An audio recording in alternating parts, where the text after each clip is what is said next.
జై శ్రీరామకృష్ణ. శ్రీరామకృష్ణ కథామృతము. బలరాముని ఇంటిలో శ్రీరామకృష్ణులు. శ్రీరామకృష్ణులు బండిలో ఎక్కి బాగ్బజారులో వసుపాడాలో ఒక గల బలరాంబాబు గారి ఇంటికి పోయిరి. మిద్దెపై భక్తులతో కూర్చున్నది. సంధ్యాకాలము హారతి ముగిశాను.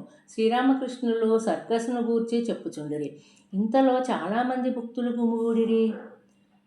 శ్రీరామకృష్ణులు వారితో పలు విధములకు భగవద్ విషయముల గూర్చి మాట్లాడుచుండిరి. కులభేదముల గురించి ప్రస్తావన వచ్చెను. శ్రీరామకృష్ణులు ఇట్లు చెప్పిరి: ఒక ఉపాయం ద్వారా కులభేదములు సమసిపోవచ్చునా? భక్తియే ఆ ఉపాయము. భక్తునకు జాతి లేదు.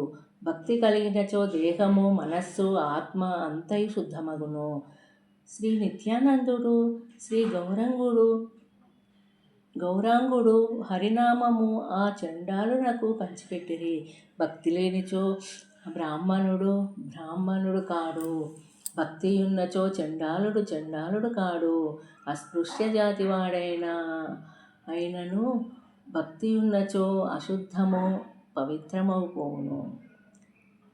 జై శ్రీరామకృష్ణ.